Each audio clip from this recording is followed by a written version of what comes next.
Hello, welcome back to the Arcane companion series here at Showboys, covering season 2, episode by episode. Tonight we cover episode 4, Paint the Town Blue. With me, as always, my good friend and fellow co-host, Pixel Nick. How you doing tonight? Doing good. How are you? Yeah.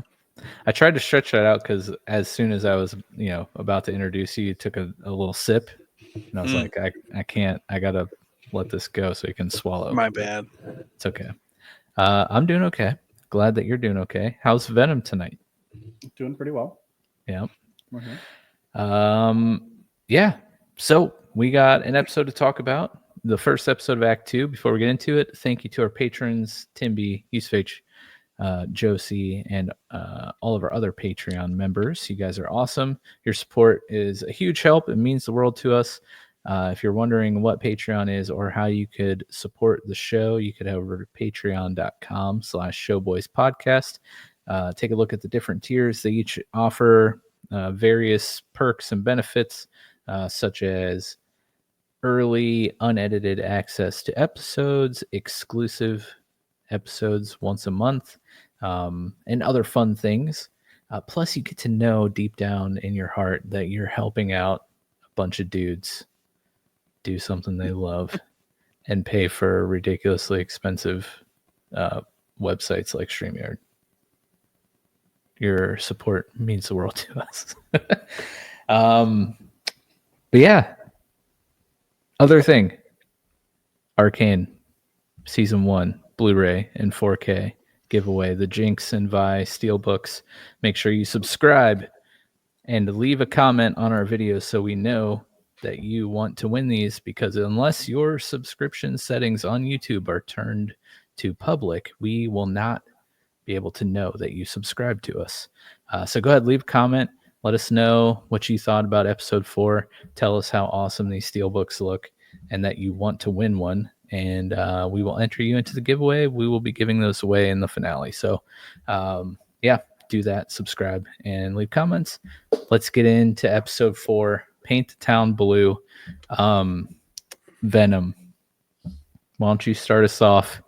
Tell us how you thought, or what you thought of the episode. Tell us how you feel. Yeah. So we get towards the end of my complaining arc about the variety of different showing off aspects that Fortiche artists wanted to do with our Paint the Town Blue music video, although it's not really a video, it's just a bunch of black and white stills that then get graffitied all over. But yeah, sitting through that the first time was just kind of this is getting annoying. But the rest of the episode does clear up, and I think they've kind of got that out of their system. But ultimately, it does tell a little bit of a story after the events of Act 3, and Caitlin takes over under the thumb of Mbessa, and the Enforcers and Noxian troops start invading Zaun, arresting anyone with, Jinx has now found herself some fans who are all painting their hair blue. The Jinxers, I believe they're called. Painting their hair blue and dressing like her, and just, I don't know, we don't really get any kind of idea of, do these people actually do anything, or do they just decide that it's a fashion statement? We don't know why they're being arrested or anything like that, but we find ourselves with a whole bunch of people being rounded up and thrown in Noxian concentration camps. Yeah. I do like that they at one point, when I think it's One Arm Girl, she's kind of like doing the little pep rally, and she kind of like highlights them as like the Jinxers, the like washed up goons. Yeah. And like it was cool because the goons are kind of washed up because they like have no leaders at this point. And then I kind of took the Jinxers as kind of just like unorganized resistance, if anything. Like they just do like little punk things around town at best. Yeah, because obviously the kid did the biggest like show, right? You know. So you get in the music video, you get the little graffiti and stuff like that on all the black and white, and you get pictures of Jinx wanted posters being painted over and stuff, and it's like this is ultimately their highest crime, I guess. yeah, I'm not really sure. graffiti. I will say the opening music video was visually very cool looking. It was a repeat I from loved it. the last episode, which I like because they were kind of like now sticking to it because that was like our third version of a montage video. Mhm. And now that it's like the first time they've doubled, I feel like maybe the first two are similar and these two are similar. The previous one was more like comic book. It was color, and there was actually some motion going on in the pictures, where this one was basically all just black and white still photos. So it was a slightly different, but kind of the same. Yeah. And this one, like you're saying, kind of serves as a little bit of a time lapse, because as we see later on in the episode,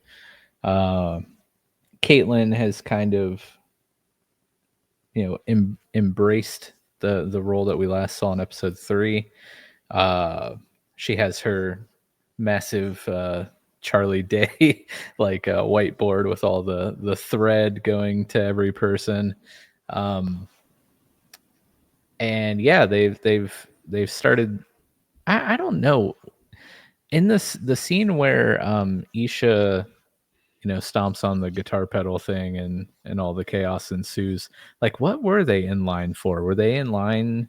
Like, it kind of almost looked like a rationing line, that you'd see in like a dystopian type, movie or show.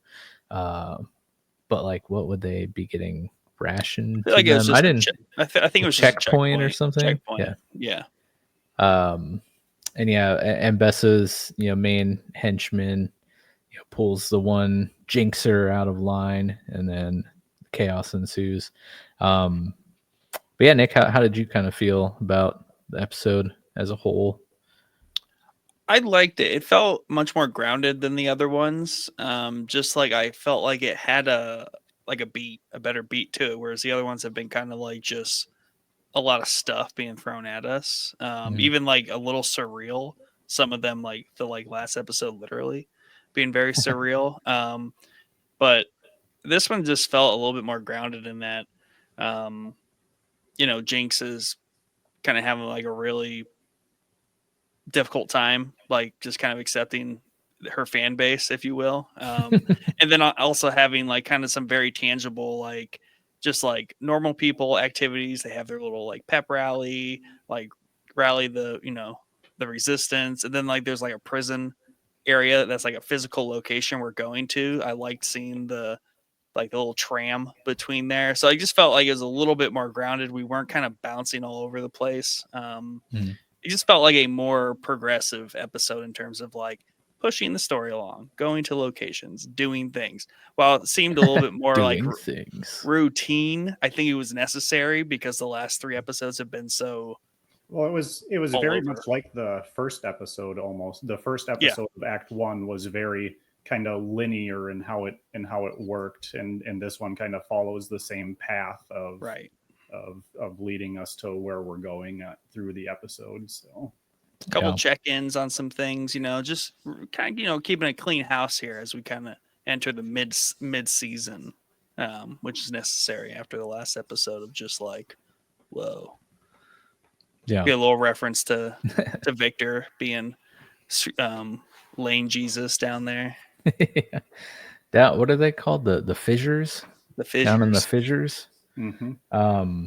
But yeah, apparently, just looking at the notes here, the time jump is allegedly like 6 months. But yeah, we get a little glimpse of Caitlin's life after Vi, which is rebounding with Maddie, apparently. Bessa calls her out straight up. Yeah. That's a good conversation. That's not why you came here. Let's talk about that conversation between Bessa and Caitlin. You want to dive into that, Nick? Yeah. I think we had some, in the prior scene, we had Mbessa and her main boy bodyguard dude, like down in the lab. I would say they're trying to harness the. They have that poor Carnival Row looking. Yeah, guy. they apparently have the brightest person they could find because she was kind of self-shaming herself for not securing the scientists in this military operation, which is a pretty common military operation to do, is like secure the scientists, especially when your main objective is a science object. Yeah, but it was cool that they referred to, Jason Heimer getting swallowed by they are MIA. The core, whatever that was. Yeah, just confirmation that they have now been missing, presumably eaten by the wild rune thing. Well, have not resurfaced. For us, but like not them. They're like, does the Rose people even have them? Like, they think the Black Rose are involved, which would make sense because somehow she found out that the Black Rose took Mel.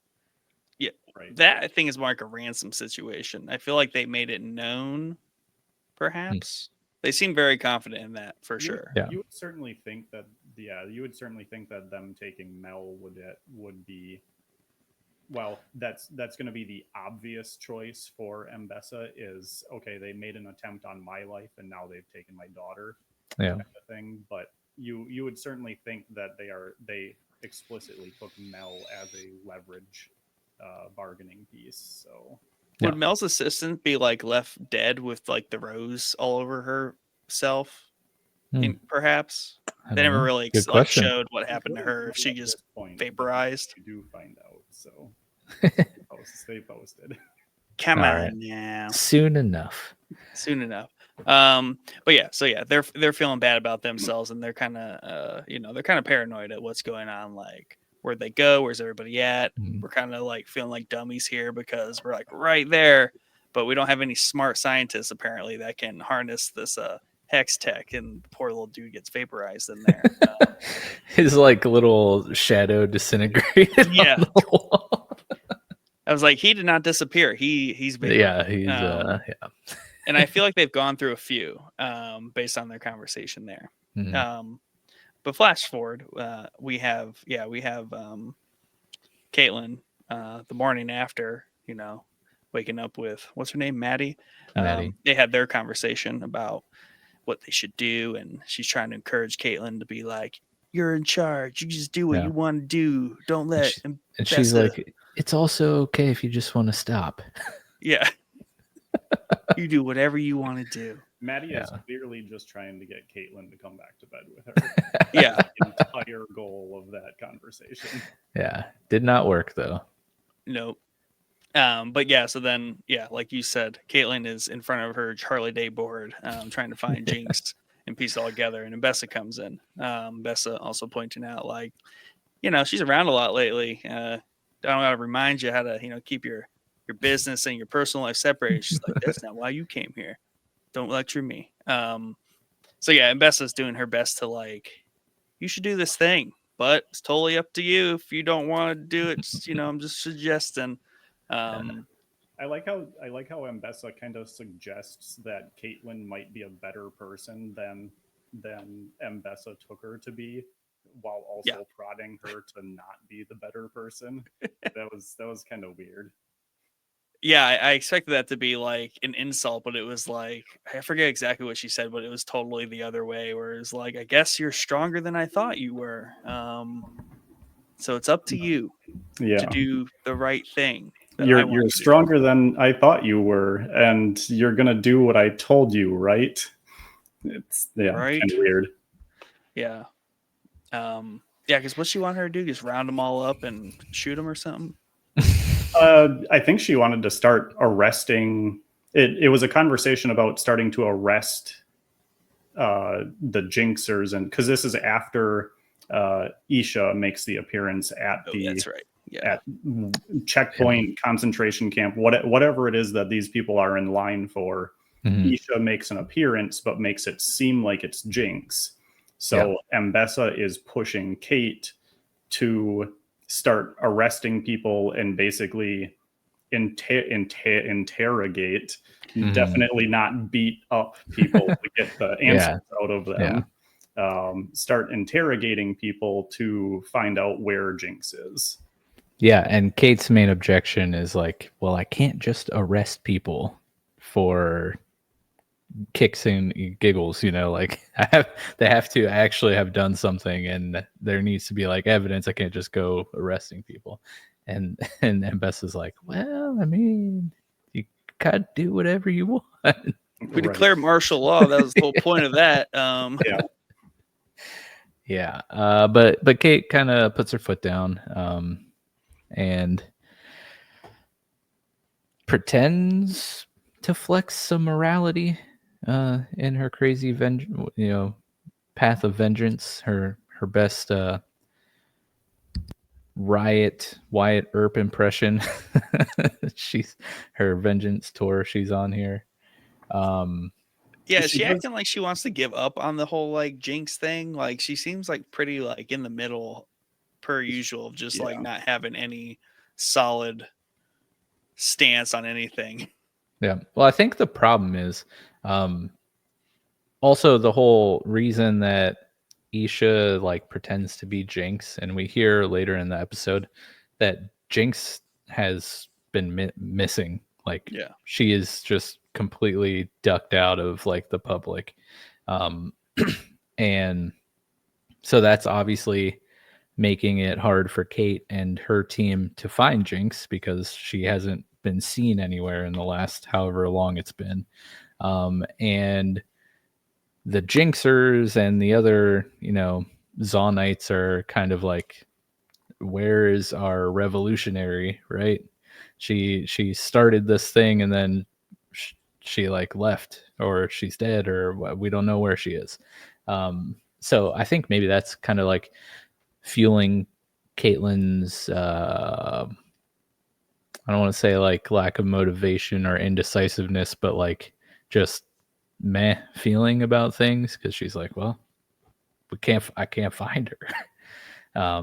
Is that kind of what you guys like picked up on? Or she definitely seems to be questioning herself. She makes a comment about she didn't think it would take this long. She was, and with how Jinx, I mean, if it were up to Jinx, it would have been over 6 months ago. She had that kind of 1v1 versus Vi, where it ultimately was meant to be her or Vi, and the other one is dead. And when that failed, Jinx kind of disappeared in depression, and then ultimately kind of found herself a new sister or mentee, whatever you want to call it, in Isha, and took on that life in the shadows. And here Kate is making no real progress for 6 months and not getting that closure that she's after. What'd you guys think of Jinx and Isha's little like section here? Especially the entrance. The like kaiju they had me going in the first part. That I was set. Dude, me too. I was just waiting to see Blabber flash in and try to like smite, try and take Scuttlebutt out. Not that I'm permanently scarred from Cloud9's terrible jungler, but that MSI don't when they made Morgana a jungler. Why? Heading into MSI, oh my god, people. I thought she was legit, like she just accepted that she was in charge of everything, and like that's how she spent her power, was narrating like these matches in the underground. What's funny is I like Friday and Saturday I watched Gladiator for the first time, and then I watched this on Sunday, and I was like, for the first time? Yes, I know. What's wrong with you? Forgive me. I've never seen it. So are you getting ready to go to see the new one? I am. You caught me. Makes sense. You caught me. You're also gonna say you're gonna watch Wizard of Oz for the first time? I've also never seen that. So wow. Venom actually. You've definitely played Eve. Venom is actually recording this from under the rock he lives in. Pretty much. But yeah, but going from Gladiator into the Gladiator like kaiju fight, that really is just tiny little beetles. But I love the way they introduced it, and they're all like painted up, looked very Jinx like. But yeah, we see Jinx kind of channeling a combination of, you know, her inner Vi and inner Silco, and kind of like this bond she has with Isha, who apparently is mute. I don't know, haven't got like legit confirmation, but she literally doesn't say anything, just gestures and stuff. But yeah, what do you think about this little relationship that's forming and Isha's importance moving forward in the rest of the season / series? She's her little Robin, because especially when she's like pretending to be her, it just reminds me of like a Batman Robin thing, or just like someone pretending to be Batman. But no, that's good. I mean, I would take it she's maybe just chooses to be mute from like trauma. That's kind of how I that's kind of what, because she does make noise occasionally. So I don't really know what the deal is, but yeah, she doesn't speak at all in the episode, but she does make noise later on during the fights and stuff like that. So it's hard to say exactly what's going on, but very interesting dynamic. It's hard to tell if they're pushing like a Jinx becoming a Silco-esque figure for her, while she also mentions quite a few times how Isha reminds her of Vi, and how she never got to do things with Vi like she gets to do with Isha. Like the reward for the bug battle is painting Isha's hair. Oh yeah.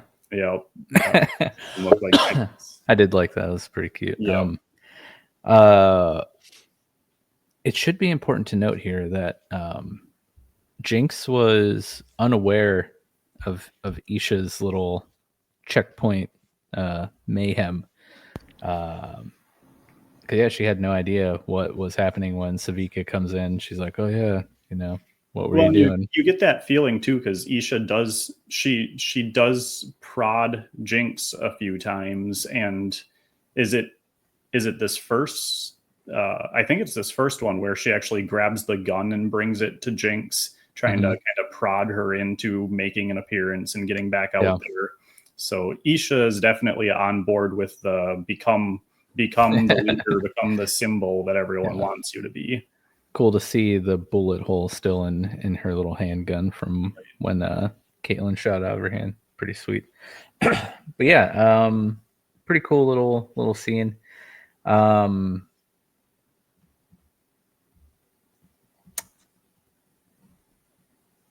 Is it at this point or later on the episode where Jinx kind of has her little like psychotic meltdown, or the screen kind of goes black and you get all the colors and the voices? And that's later. Yep. All right, so where do we want to go from here? Is it the rally at Vander's statue? Savika comes in, tries to get Jinx to come to the rally. It's been many months of enforcers coming in, rounding up people and everything. They're trying to bring all the washed up goons and the is it firelights, right? The firelights, washed up goons, and Jinxers all under one banner to create some form of resistance to the enforcers just doing whatever they want. And we also get the interrogation that I mentioned of the one Jinxer, where he gives up the words Vander's statue. So you see we've got two paths coming here. You have Ambessa now knows where to go, and Savika is bringing everyone in. So you feel like there's going to be conflict here. Yeah. So Nick, who makes it into the crowd here at the rally? Singe. Our boy He shows up Singe. masked up, gooning. Looking like his character straight out of League, minus the chem tank on his back. His infamous like maroon turtleneck mask thing. Love it. Yeah, we kind of Love get it. the answer for what we were talking about last time was the whole why was he pumping the blood in there to create some sort of like bond, like dependency bond Yes. with the thing. So that was cool. Mm-hmm. Yeah. All right. We're just gonna fast forward. Okay. Ambessa's crew comes. They break up this little rally. The Zaunites kind of are like, why should we even, like, we're not going to buy in anymore. Jinx hasn't been around. Like, do we even know she's still there? Then does Jinx make an appearance or just Isha? Because Isha's there. Isha. Yeah, just Isha. Because back to your other question, that is why she breaks down. Because what's her face goes back to Jinx and like tells her like what happened. Oh, right. Then That's she right. flipped That's right. Her shit. That's right. So yeah, Isha ends up rallying everyone. They buy in. They raise their fist. Then Ambessa's crew comes, beats everyone up, arrests a whole bunch of people. One of those people being Isha, who hilariously like dive bombed Ambessa's main huge henchman dude, Rictus. There you go. Thank you. And that was hilarious. She's like trying to punch him and slap him. He just like grabs her, throws her off. Gets arrested. They round up a whole bunch of the rebellion. Savika heads back to Jinx's lair, lets her know what happens. Jinx has her like meltdown, so she's still very much like battling her inner personalities and everything. We get the I noticed the eyes a lot more this episode after you guys kept mentioning it. But she definitely, the switch is flipped for Jinx, and her and Savika hatch a plan to make it back to basically the prison in Piltover where they're holding all the Zaunites. But in the midst of the chaos of the rally, while the henchmen and the Zaunites are duking it out, Singed, Nick, as you said, cuts his hand and just starts bleeding, which leads to the thing that everybody's been waiting for since season 1, since Vander died. Warwick is on the loose. And I thought this was so cool because what happens there, Nick, with the blood, like that is Warwick's passive ability in the game. I forget exactly how it works, but essentially like he starts to get the scent of, I think, someone who's close to dying or in like a certain HP range, and his movement speed like gets a lot faster. So it's kind of cool to like see that get translated into the game here. But Warwick, he's in. What'd you guys think of Warwick, dude? I like the like not Doom, but like just the first person, like him rampaging to get there. Like that was just cool. And it's all like just, I think it's just like, is it black and white and then it's just like red, or is it like a red tint and it's just It's like basically all red and black, basically. Yeah, that was cool. You got the sweet like metalish music. Oh yeah, that's right. the metal core undertones. That was great. And you can see the little like in the game, it is as enemies get progressively more injured, he gains speed towards them. And I think there is a part in the game where he can actually see the blood trail a little bit. So in the scene of him running through the tunnel and street and everything, you can actually see he sees the little wisp of scent of blood that he is following for Singed. So cool. And I like how Singed just like tells her that like it's not gonna, we're not gonna be here long. Right. He just kind of he ventured out to just test run. Basically, it's what it looks like. This thing. Yeah. just happened to get arrested. Like he's like, oh, this all worked out way Yeah, too perfectly. This is great. They're taking me to jail. Awesome. I didn't have to do anything. Right.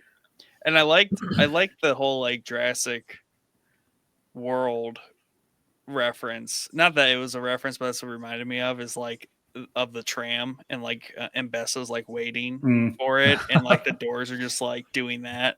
Yeah. That's like straight out like Jurassic Park. And you see like his hulking silhouette in the back. Oh, so sweet. That scene is actually pretty big too with Mbessa, because she was just about to turn around because she was just realizing who was at the desk when she walked through. Did she know who it was, or she was just suspicious? It kept showing flashbacks, and what she was seeing is Jinx had a couple of blue bangs coming down in her helmet, and you know the no Piltoverian. How would you say it? Whatever. Piltover citizens ain't got no blue hair. Right, exactly. So she realized. Yeah, I mean, obviously everyone knows who Savika is. Yeah. So for the enforcer bringing her in to have blue hair starts ringing a few alarm bells. Yeah. I almost asked you to make the second scene of Mbessa putting on the battle mask as the thumbnail, but then I was like, nah, we can't have two thumbnails of her and her battle mask. That was good. I did like that she put it on and she drew her sword. Like it was just cool. But she obviously, we don't get to see any Mbessa action. She just kind of gets wrecked, presumably. I also love how she, even though she is like the most important person there, like she stays in the front, like in the point position. She's still a boss, you know. Oh yeah, she's like, I don't care what's in there. She's a playable character. She's got to come through me first. Her cool like huge fist sword or whatever. Halo. Non-energy sword. Yeah. That's true. I didn't even think about that. Totally not. No wonder it looked awesome. Yeah. It's not rounded either. So I don't know if she's cheating on Renekton with guy from Halo. Guys, we got to clear the air. Episode 3, I went on a huge rant with all this Mbessa speculation. Literally the next day after we recorded that episode, I saw another video by Necrit who's like, all right, Riot revealed Mbessa's actual lore. And it was not really any of my speculation. But you know what? I don't care. I'm still holding on to those things tight, and we'll see what happens. But yeah, the Renekton curve blades were not there. I feel like they did that just to spite me, even though, you know, obviously nobody from Riot heard this podcast, and it came out way after it was already made. But those are just like little side daggers for close encounters. That's not her main weapons. Everyone's got one of those. Right. Yeah. When stuff starts getting real, that's when the real weapons come out. Yeah, Mike. She's not a rogue. We haven't hit 11 yet. Come on. Yeah, she's not a rogue. Oh, geez. Yeah. So before Warwick makes his way into the prison where Jinx is, or where Singed is, I should say, because he's following Singed, his blood trail. Jinx and Savika are able to infiltrate the prison, get into the room where all the cell locks are, and open up. Yeah, very much. They're able to open up, free the rebellion members, and as they're like, rebellion, just the Star Wars thing now is just stuck in my head.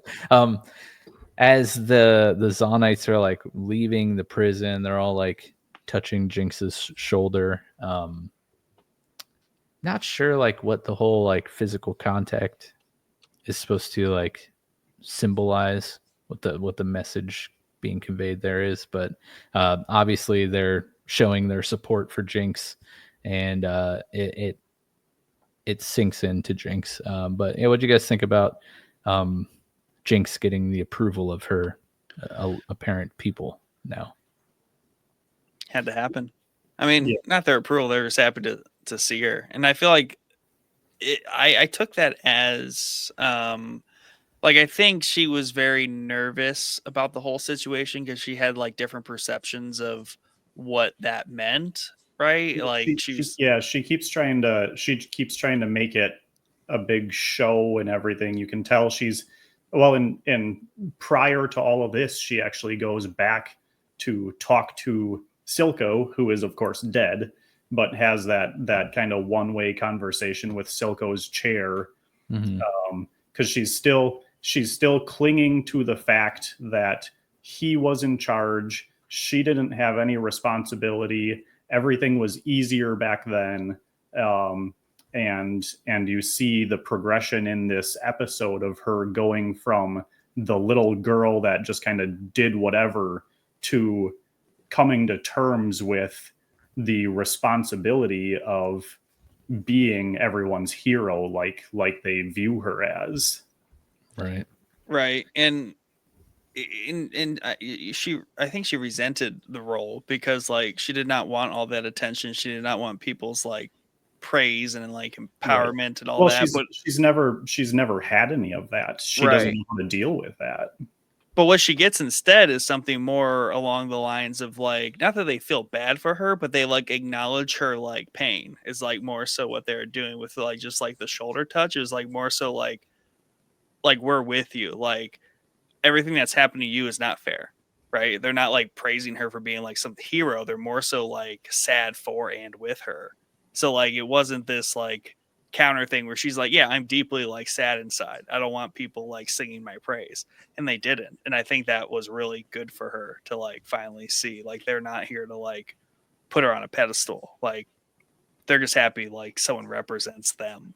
Right. Didn't she kill Silco though? Well, no one else seems to know that.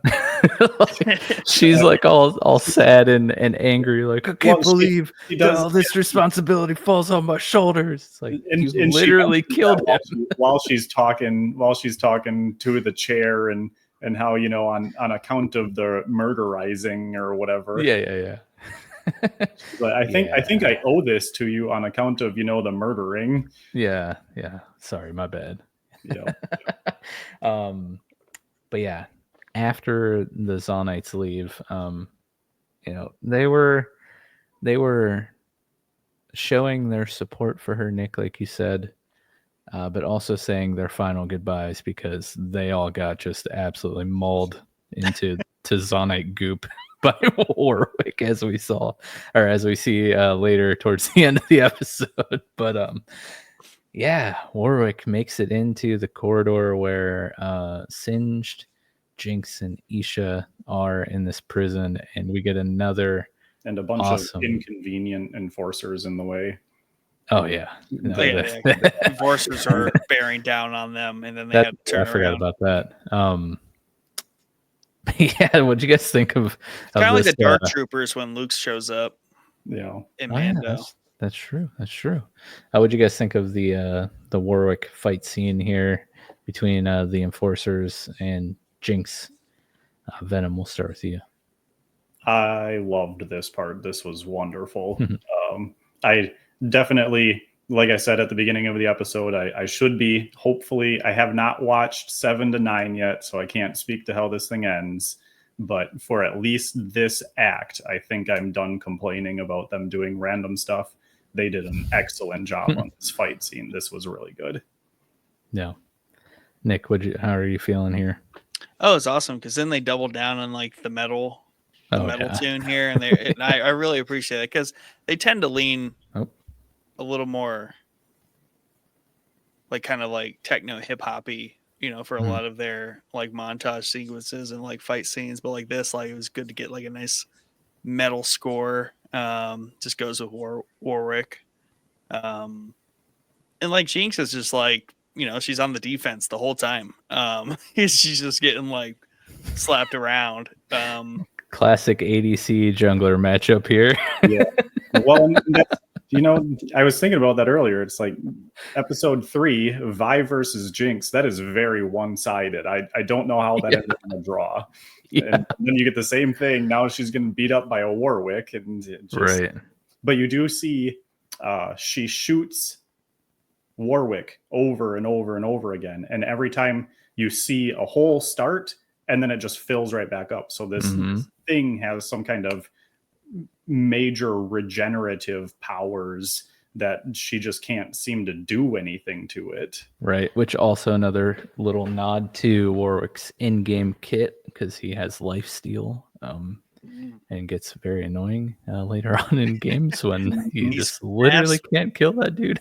He's fast when you're hurt, and he has lifesteal. Yeah, like on hit lifesteal. So like you build attack speed, and then you just basically and drain he tank and runs never die when you get hurt. So you can't run away from him. He just starts hitting you. He starts getting health back. He runs faster because you're getting more hurt. Yeah. But it's cool though, because I like to try to find their kits in game, and maybe all of these like the shots that we see in the background here of the episode, I'll throw it back up. Maybe this is Zap, right? Her W that slows. It definitely slowed him down. Targets, so at least at that much. That could be a cool little nod to Jinx's kit. True. But yeah, just a real crazy fight scene. Like she's sliding between his legs, like getting thrown against the wall, just getting beat to smithereens, and he's getting shot up like crazy. Singe is just like, wow, this is just bravo. Singe locks himself back in the cell. He's giving himself a round of applause. Also, should be noted that didn't Singe save Jinx in season 1? And isn't he responsible for the shimmer? Oh, right. In her? Yep, so he's kind of watching two of his creations go at it head to head here. I had forgot about that. Yep. Because he used that's why Jinx has the shimmer powers. Yeah. It's like Dr. Gero. Yeah. And we get confirmation here, of course, as we've been speculating all along, as well as everyone on the internet, that Warwick is confirmed to be Vander. Because right before he's about to chomp Jinx's face off, he sees the blue hair. What was it? What snaps him out of this like bloodlust thing? Did his passive just wear off? He sees Jinx tries to again commit suicide by trap bomb. She has the bomb. Oh, it was the hand. bomb. She goes to pull the trigger. He grabs her arm up in the air, and she has the little monkey drawn on the side of it. And Warwick sees that symbol and pauses, and then starts to see the flicker between Jinx and Powder with the blue hair back and forth. Mm-hmm. And that kind of his eyes all of a sudden change color a little bit. Everything go from the red bloodlust, everything like that, and they shift back, and all of a sudden he's not aggressive anymore, and that's where he says Powder. He can speak. Yeah. And then the episode ends, and we don't get any more fun pre-post credit scenes. Right. Hey, they used them all just to remind you that Warwick was probably most likely definitely coming. It's just how long they wanted to string that cord. Just really put the nail in the coffin there. And it wasn't like, like most post credits where it's like, hey, this thing, you're going to forget about it by the time it shows up. It's like, no, we're going to remind you every single until it shows up. Yeah, it was really cool though, because we were just talking last episode like when we were going to see Warwick, literally the next episode. So that's cool. Yeah, we need to learn Ambessa's fate, which I'm assuming is not death, because she's a playable character and very important. So new character, new playable character, and dead. Yeah, before the season's even over. Right. So I'm sure, maybe she's got a new scar to add to the collection. Maybe she's gonna get like a Hex Tech arm. Maybe Warwick was just the new embodiment of kindred for Ambessa. Right. Go back to the trailer there. Oh, plot armor. Skip. Yeah. Obviously, Warwick is not going to kill Jinx because it's only episode 4. We still have 5 more episodes to resolve this Vi Jinx Caitlyn thing. But yeah, what do you think happens with Warwick here moving forward, and like what's Singed like master Singed's gonna plan be like- here, or He's was gonna he be just like, this feeling works dangerous out. one day? He's like, this is my best day ever. Like, I thought they were gonna kill each other, but they both live. Now we just got like a super team. Let's go wreck some shit. I bet you're wondering why I've assembled you here. Yeah, right. Yeah, he's gonna put his little eye patch on. It's just That's awesome. I love it. But I think he's having a good day though. Like I think he is expecting and didn't care who died. Right? He knew Warwick was probably not going to die, but I don't think he's going to be upset because like he saved Jinx. He knows Jinx. Like they're not enemies or anything. I think he's just a little maniacal and like he's like, let's see how this plays out. Okay, this is fine. I can work with this. They're both alive. He's always got a plan and everything. Yeah. I mean, he always has a plan for everything. He's working towards something. It's like, what was the purpose of luring this beast out? That we got to figure out. I mean, was this just a test of Warwick, a proof of concept kind of thing? Did he really want Jinx and Warwick to fight? I mean, was that the goal to see? He's gonna go back to his investor meeting, and he's gonna. Right. I have a gonna list talk of to him. concepts. Yeah. The pilot went well. Could have gone better. He didn't destroy the whole city on the way because he is running through the streets. He did kill everyone except for Jinx, though. Yeah. There was like 3 people limping away from the exit. I equate an encounter with Warwick like an encounter with a nuclear bomb. Like if you don't die like right there, like just wait a couple days. Yeah. Jump off into the water and just go quiet. It's fine. Yeah. But like we got to figure out what Singe, what even is his plan? Like what's this crazy lunatic trying to do? Put a saddle on Warwick and ride that thing into the council chamber. That would be awesome. Jinx sitting on Warwick's like arm. Yeah. It's like the Merry and from... Pippin, but instead of a treant, it's a raging, bloodthirsty beast. Yeah, it'd be like Jungle with Yumi, but Yumi now has a machine gun. Oh, that was a toxic time. Oh man, dude. Okay, so we've talked to you about how we used to play Heroes of the Storm, right? Which was Blizzard's League of Legends. Yeah, you mentioned it. Yeah. They had a Yumi-like character before Yumi came out called Cho'Gath. It's a 2-headed ogre, and it was a 2-player champion. So instead of like Yumi where you jump onto a champion, it's a single champion that 2 players opt to play. One side's a mage, one side's the tank. Yeah. One side controls the mage abilities, the tank does the movement. Oh Jesus! Dude, rowdy. It's so fun because you can do some crazy trolling. But there's only 4 heroes technically moving on the map, but Cho'Gall is 2. Oh, did I say Cho'Gath? Because Cho'Gath is a League of Legends character. Yeah, no, it's Cho'Gall. I meant Cho'Gall. Yeah, dude, what a fun champion to play. Wow, that sounds wild. That's like the All-Star event where they used to make the different league players. One person got the keyboard, one got the mouse, and no one could ever speak the same language. You'd have Asian, Europeans and stuff. Oh man,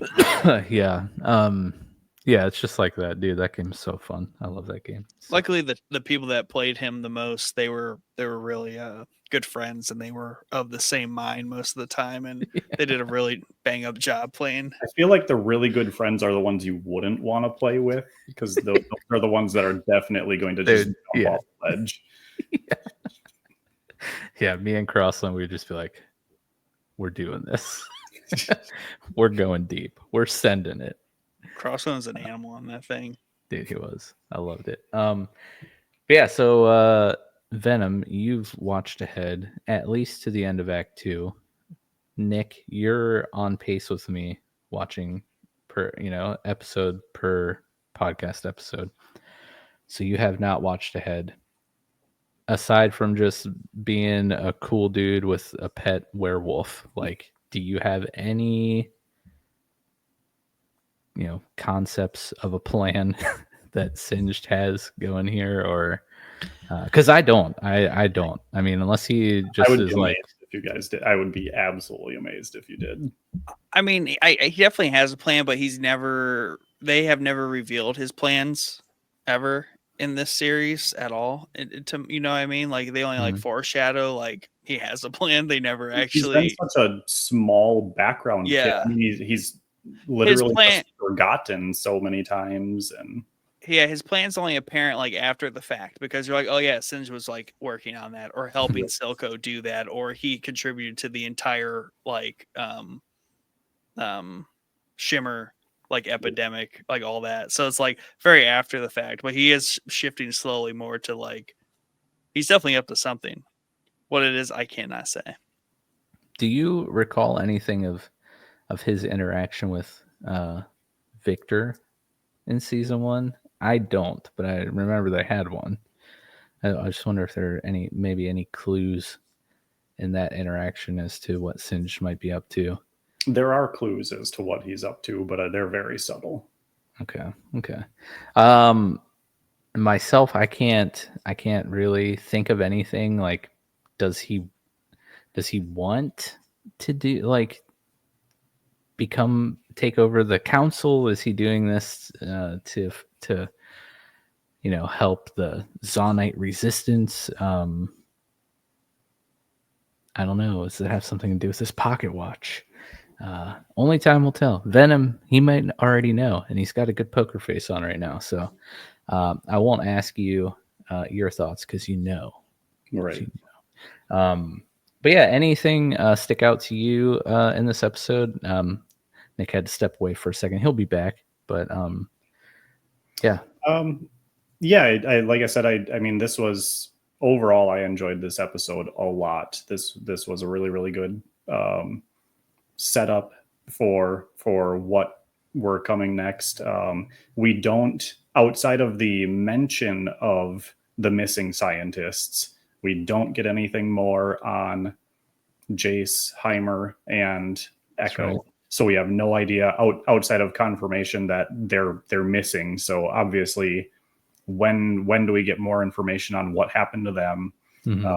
We get, again, outside of she's missing, we get no message at all on what's going on with Mel and the Black Rose. So there's still that stuff looming in the background. We got to figure out what even happens to Ambessa, because she stared at the door as the giant werewolf came flying out of it. So we got, obviously she has to survive, right? I mean, she's in all the trailers. There's got to be stuff going on. She's got to survive. Outside of giving her okay, and the little bit of almost inner turmoil that Kate has at the beginning, we don't really get anything from her. She shows up in the episode, but it really doesn't amount to anything. It's just a little bit of Kate is having second thoughts, and that's about it. But it's still Ambessa's show. So does Kate get back in line with Ambessa with this new attack, or does she continue down the path of questioning what they're doing? We get no Vi whatsoever in this episode. So what happened after the split? So you would assume, if we're going like Nick said earlier, episode 4 was very linear in path. It did exactly what it needed to, gave us some hype moments. So if we're assuming we're going to work in the same way, we got a whole bunch of Ambessa and Jinx in this episode. the next episode has to be those other characters if we're following the same pattern. So you would assume that we're going to get some Vi in the next episode. We're hopefully going to get some updates on Mel and Jace and Heimer and that kind of stuff. So yeah, I wonder if Ambessa has like you ever see World War Z? yes, how the zombies The just movie like I walk have past. yeah. Oh wow, that is true. Yeah. So far, everything we've asked, you've been like, no, what is that? But yeah, how the zombies just kind of like go ignore the terminally ill people Right. or whatever. Yeah. I wonder if Ambessa will have some sort of World War Z level plot armor where Warwick just goes right past her. Doesn't even. Yeah. She goes to stab him and is just like, yeah. Okay. All right. We'll see you I later. wanted to fight you. Come on. Yeah. Yeah, you're right. No Vi, very little Kate. I mean, just like 2 conversations of Kate. Obviously no Heimer, Jace, Echo. No mention of Victor, but no Victor. Yeah, that's 2 episodes without Victor. Yeah. Well, yeah, because he got mentioned, so we got to see. The cat lady is still hanging out, even though there's no Mel anymore. There's no head of all the spies. The spies are still there, but what is cat lady still involved in stuff going on here? What I always forget that guy's name. She's Salo. Yep. What was he up to? Oh, she told him about Victor. That was the Victor reference there. Yep. So we'll see if he can like scurry down to the fissures and because the shimmer is having less and less effect on his legs. You can see his legs are almost completely turned that purple, because everywhere she draws on his legs, that's where he starts getting almost like tattoos of the shimmer kind of eating into the skin. His legs are almost completely purple at this point. So, and he's getting almost no effect from the shimmer. Yeah. So she recommends, hey, go see this healer guy down in the fissures, and maybe he can do something about that. Yeah. So I guess we'll find out in episode 5. Nick, I just asked Venom, if he had any last things, maybe anything we might have missed. Was there anything that you were around for that maybe we glossed over that you thought might be important moving forward, or things to look forward to in episode 5? Yeah, it was good that you guys know that Victor is MIA. Obviously Mel and all of them are MIA, literally. There was someone else that we haven't had a check-in on. Vi, we didn't see. Yeah, we mentioned. I was thinking of that earlier. Yep, the scientists, Mel, Vi, and Victor are all missing. And I said, like you brought up in the first episode, or like you brought up for this episode, being very similar to the first episode, where we had only like half of the cast in the episode. So you're kind of assuming this episode feels a lot like your first episode, so you would assume the next episode is going to be a bit more like the second episode, where we get touch in on these other people that are missing, and Vi, Victor catch up. Maybe Vi and Victor are hanging out. Right. She went and found Lane Jesus and was like, I need help. Heal my broken heart. Yeah. Heal my broken heart in every direction. I done messed up everything. Big sad. Maybe it's been months. I mean, maybe she developed a shimmer habit and she's already been like healed. She's and just now tweaking down there. Yeah, but no, she's healed and she's part hex. What do we call it? Like that's like organic hex. She's or a natural wild hex. I don't know what we would call that. But yeah, I mean, maybe Victor just like melds her gauntlets onto her actual arms, and she can never take them off. Yep. Yeah, I think sounds problematic. Yeah, it's very hard to open jars now. You can open them. Or very easy. Just it's very easy, but you don't close them again. Getting the toothpaste on the toothbrush, not so much. But yeah, the big thing for me is if I will be able to withhold clicking that stupid install button on my computer. I keep feeling it too. I mean, Yeah. I'm fine. I'm fine until you guys start talking about like in-game references to to the show, the things that are happening in the show and what they mean in the game. Then I'm Well, like, like, wow, Nick, you are so badass, and dude, so does you are Victor. you're untainted, pure hearted. Like, you cannot do it. Venom and we've already felt the touch. You guys have done the shimmer. I will not put it on my main computer anymore because that stuff does some weird things. Sorry, Riot, but if I want to remove your items, I should not have to go and find the folders in the files in the like hidden sections of my computer and manually delete them. I should be able to just hit uninstall and it goes away. It does not work like that. Thanks, it stays there forever. Thanks, China. And the whole new anti-cheat stuff they've got, but I've got this laptop here that's not being used for anything now. Yeah, dude, it's getting rough. Shimmer, you too. And I have all of the other Riot Forge games wish listed on Steam. They just never go like cheap enough for me to pull the trigger. I've almost bought Rune King like 15 times. Whenever it goes, when it goes on half price, I'm always just like, is this going to be the time that I do it?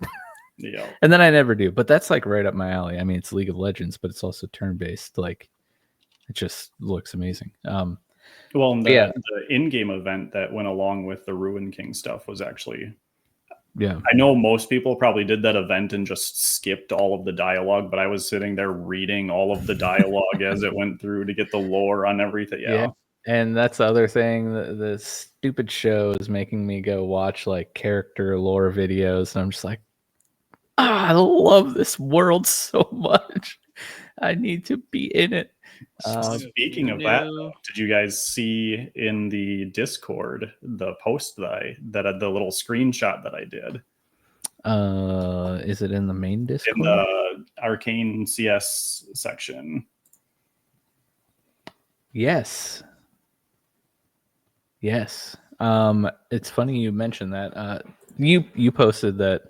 Let me read it. Arcane season 2 just ended, and with it, the story of Jinx and Vi comes to a close. But showrunner Christian Link says a new League of Legends show has already been in development for a year already. It's funny that you mentioned that because earlier in the morning today, Dad the Cap, of course, our lovely producer, video editor, and part-time co-host, sent me an article. He's like all in on Arcane. I don't know if he watched season 1 when it like released, or if he just like got on the season 1 train recently, and then like just head first like fell down. He got like Jace, Heimer, and Echoed, but like into Arcane. His kids haven't seen him in weeks, but the first time you introduced him to Pokemon, right? Yeah, exactly. But yeah, he sent me an article. He's like, yeah, several League of Legends shows like in the pipeline. And I'm like, dude, I've been telling everyone this for years. There's like literally thousands of stories they can tell in this world. I mean, they've been, building a very rich and deep lore and universe that is not really experienced in games, so maybe a lot of people miss out on it, but I think they do a decent job like incorporating it through events. And then of course their interactive map's amazing, and anytime they rework characters or release new ones, they'll update lore and like make that a big deal. But there's just so much out there that they can tell, and I'm excited that what you posted says one's already been in development for a year, which is awesome. What that means exactly, what what the word development means, like if they're conceptualizing or writing, or maybe like they're in the process of creating, animating, or whatever. We don't know, but something is started, which is always a good sign.